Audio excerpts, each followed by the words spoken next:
Hey guys, welcome back to the vlog. Welcome back to Busmaster 99. We're starting off the car spotting in downtown Naperville with a Range Rover Sport autobiography pre-facelift. Oh, and there's an ML350 right behind it.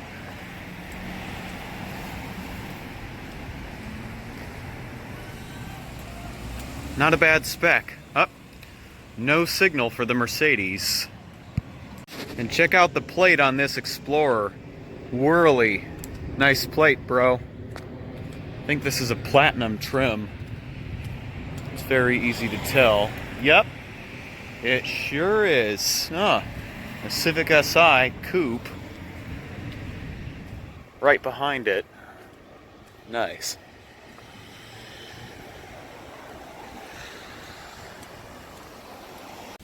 Another Range Rover Sport pre-facelift, Civic Touring Edition.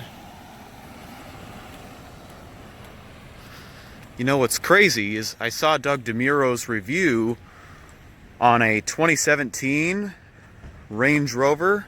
It was a full size, and he was explaining how luxury car companies screw you with options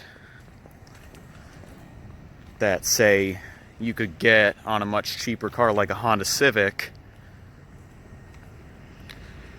Here's a BMW M3 coupe, and this one has a manual.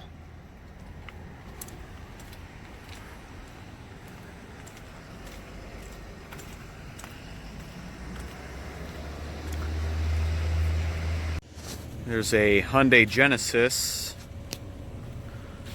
the Zaid. Interesting plate.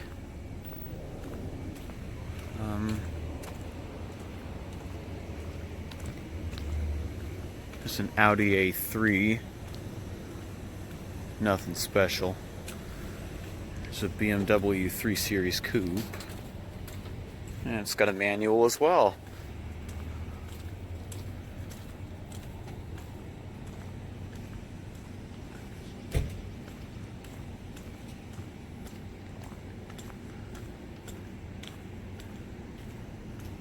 I gotta say, I'm not really impressed with the cars that are out today. Usually I always find something cool in this lot.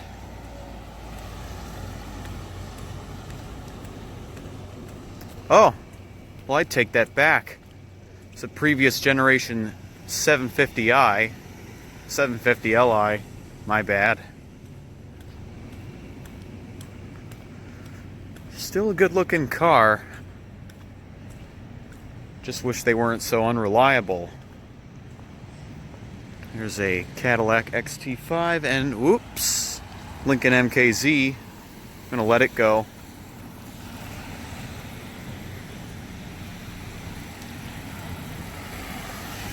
Oh, and there's a Cadillac Escalade in black way up at the front.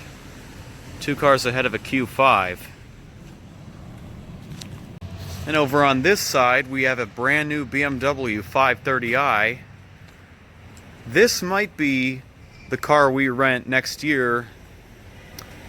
By we, I mean me and my mom, when we go to Beverly Hills. It's got the adaptive LED headlights. I believe those are standard. There's a previous gen S-Class across the street, post facelift.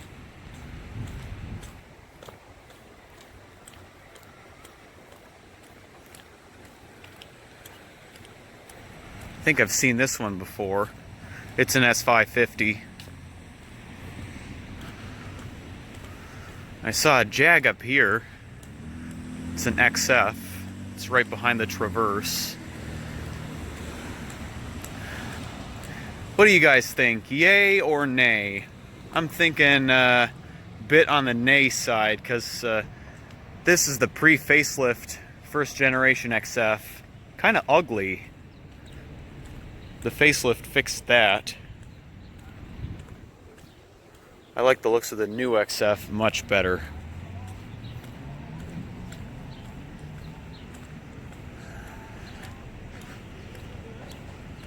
But I've got to say, after owning a Jaguar XJ8, even though it helped to grow my channel, I really should not have bought that car.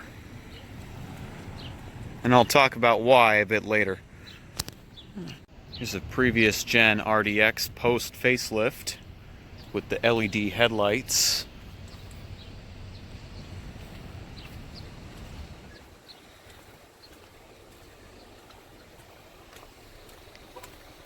There's an Audi Q7.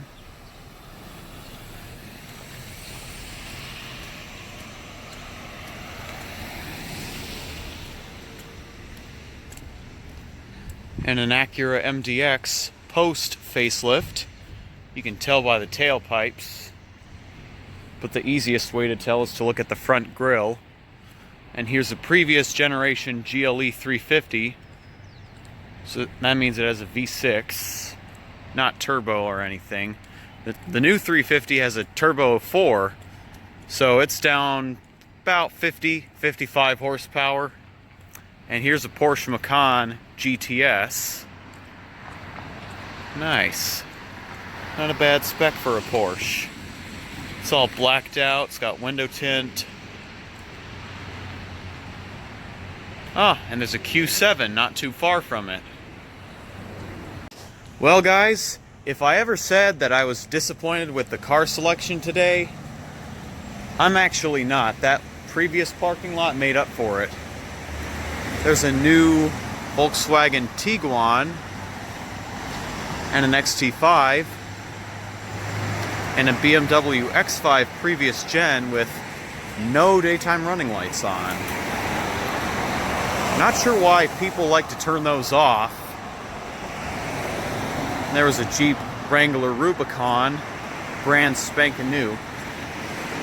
Alright, so the reason why I should not have bought that Jag was primarily because it was so unreliable, and this was mainly because it was old.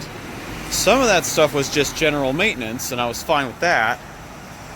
But what I wasn't happy with is the fact that we kept pouring money into it just for it to break down more and make us go back to the shop every 3 months just to spend another $1,000 on average. It was crazy. Like, we spent more in repairs than we paid for the car in 2015. And then we sold the car last year, and that's when I bought the Civic Si. But I only got $2,300. So the car was worth next to nothing, even though it had a bunch of options. C300 Coupe. So, yeah, I'd say that was the nail in the coffin. Resale values were sucking. And there's a BMW M3 four-door. It's about ready to take off.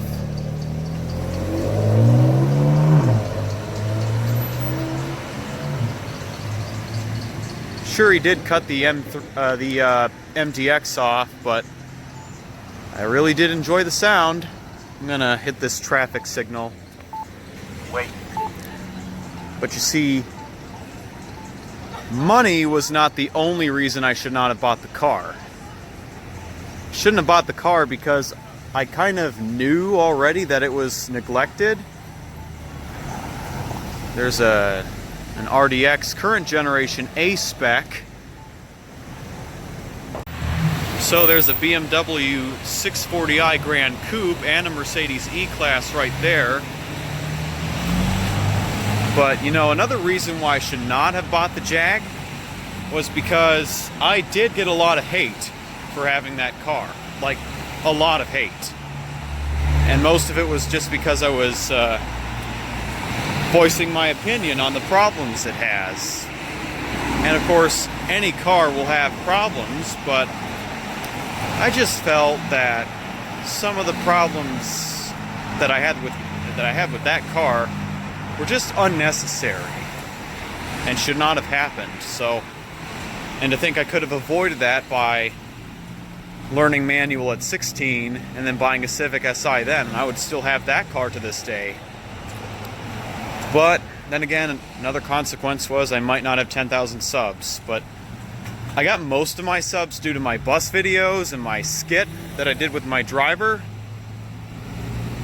But some people said they were subbed to me because of the Jaguar videos.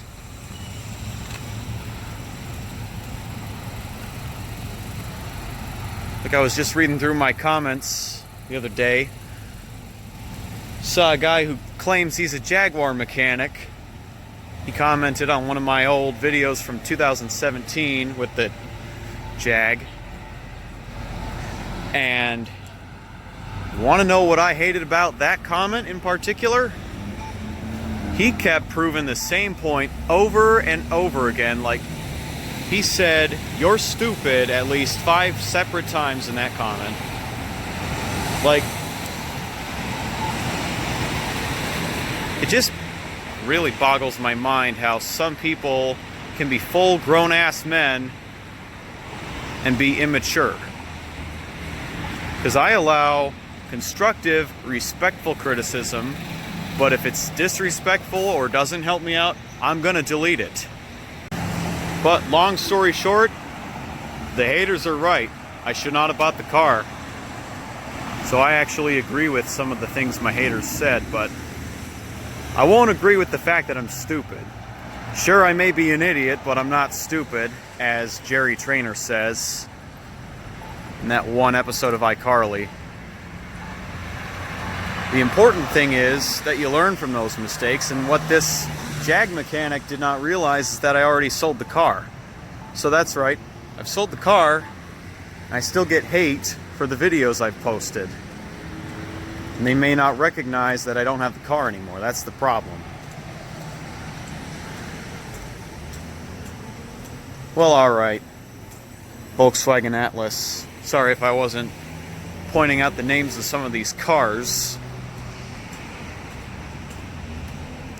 But I gotta say, if you're looking to buy an old Jag or BMW or luxury car and it's gonna have $10,000 of work needed, don't buy it. Do yourself a favor and stay away from those kinds of cars. Get a pre-purchase inspection if you can.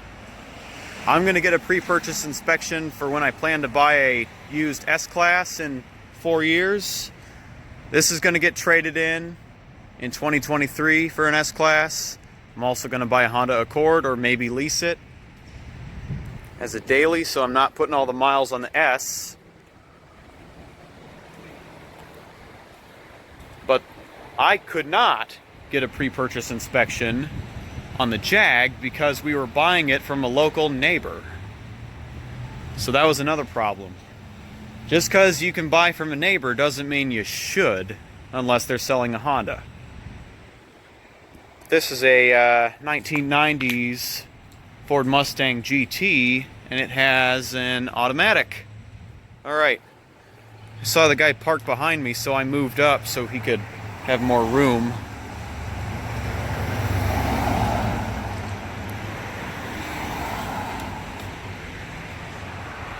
It's another Mustang. That one's a convertible, but it's not a GT. I'm going to start the mouse mobile. I'm going to leave the door open so you guys can hear it start. Oops. Had my wipers on. I think that's going to do it for today's video. So, if you enjoyed what you saw, smash the thumbs up in the face, subscribe if you're new, turn on post notifications, do what you do best, and peace out until next time.